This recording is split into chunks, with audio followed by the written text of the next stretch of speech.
আত্মচাচান বৌমাতার নিজের দলের নির্যাতনে সব রাজা হন নির্বিকার। কর্ণ বসে হাসছে হা, রাজার দলের লোক তো সে, শর্তবিহীন সমর্থনেই তাবৎ আরাম সুখ বসে। ভীষ্ম দ্রোণ কৃপ নীরব, সরকারি লোক হাজার হোক, রাজার কথাই তোমার কথা, তুমি যখন রাজার লোক। ফল শকুনি দেখছে সবই, বস্তুত সে ধ্বংস চায়। ঘরের মাটি লাল হয়ে যাক দেশ বিভাগের যন্ত্রণায়। সুশীল সভায় ঘটছে যখন রাজ অপরাধ জঘন্য, ঠিক তখনই তার বিরোধে চেঁচিয়ে ওঠেন বিকর্ণ। বিকর্ণ নন কেউ কেটা কেউ, 100 ভাইয়ের একজনা।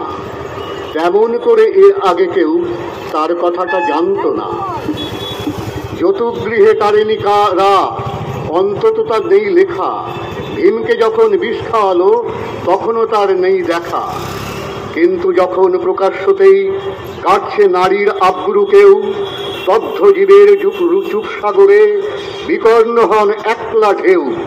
চেঁচিয়ে ওঠেন রাজার কুমার যুবরাজের বিরুদ্ধেই। মহাবলী পাণ্ডবেরও তখন গলায় সে সুর নেই।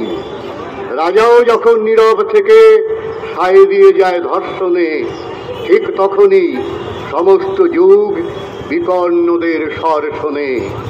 আমরা যারা কিচ্ছুটি নই, একটি মোটে ভোট কেবল, অত্যাচারের সামনে এলে সঙ্গী শুধু চোখের জল।